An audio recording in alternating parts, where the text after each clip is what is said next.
Prva zbirka pesama je sasvim spontano nastala. Da nije bilo te prve zbirke pesama, sigurno ne bi bilo i ove druge zbirke pesama, zato što mi je ova prva zbirka otvorila prosto te puteve stvaralaštva. Ja nekako uvijek citiram onu rečenicu Oskara Vailda: cilj umjetnosti jeste da prikaže umjetnost, a da sakrije umjetnika. Nekako smatram da umjetnik treba da svoje delo pusti da živi, a on nekako iz prikrajka da se posmatra. Mene inspiriše najviše nešto što je na međi, kako ja to volim da kažem, nešto što nije svakidašnje, neki pogled koji nije baš svakidašnji, na primer rana zora, zalazak sunca, neki trenuci koji se ne mogu baš tako lako uhvatiti. Neminovno je da prosto mesto u kojem živimo, ljudi sa kojima se čujemo, vidimo, utiču na naše stvaralaštvo, tako utiče i ova sredina na moje stvaralaštvo. Imam nekoliko refleksivno-rodoljubih pesama koje se veoma dopadaju publici. Sada imam tu neku odgovornost i sada više stvaram zbog njih nego zbog sebe, jer ja bih mogla da napišem prosto pesmu i da ta pesma ostane tu kod mene i da niko ne zna za nju, ali ja to nekako dopuštam da ona živi, da nastavi svoj život i nikada se ne zna kada će u kome izazvati neku emociju. U širem kontekstu književnosti svoju poeziju vidim kao jednu slagalicu, kao jedan deo slagalice. Uvijek se trudim da ostavljam dosledno sebi, da budem autentična.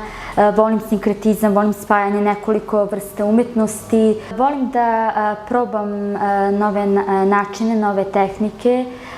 To jeste prosto moj poziv, to mene prosto vuče. Smatram da se tako nešto može stvoriti nešto novo, nešto sveže, nešto nesvakidašnje.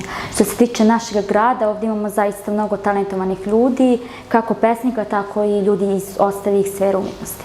Dugo nakon objavljivanja svoje prve zbirke pesama imala sam stvaralačku krizu, pošto sam se našla u jednom težem životnom periodu. Slučajno sam na internetu naišla na priču o dečaku i leptiru, kako je dečak pokušao da pomogne leptiru, odnosno u procesu metamorfoze i razbio ljušturu. Leptir je izašao, ali njegova krila nisu dovoljno bila jaka i snažna za let. Leptir je uginuo, što dovodi do toga da nekada neke stvari moramo sami prevazići i snagom svojih krila prosto tu ljušturu pocepati i raširiti svoja krila.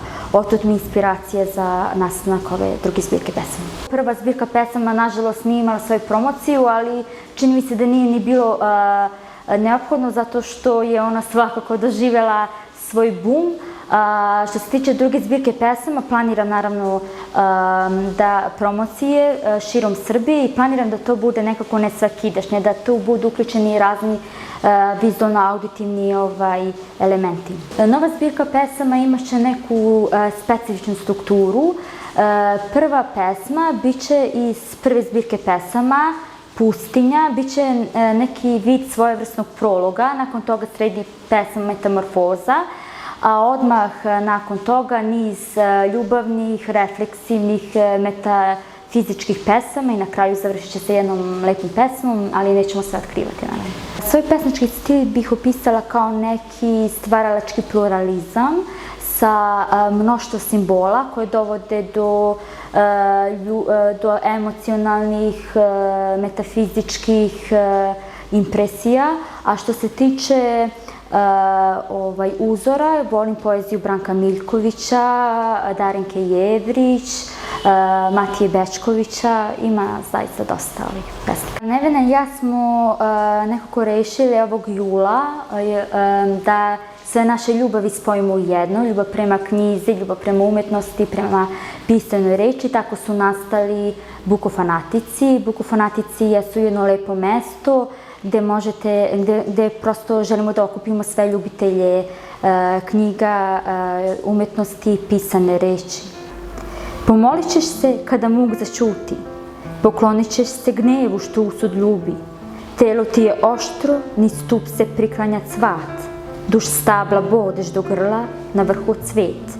Još jednom pogledaj dok ćutim, reci mi koga vidiš, da li te neko još moli kao što ja tebe ljubim. Pogled kroz mene, do tebe i natrag. Nisu li tvoje oči ovozemaljske boje?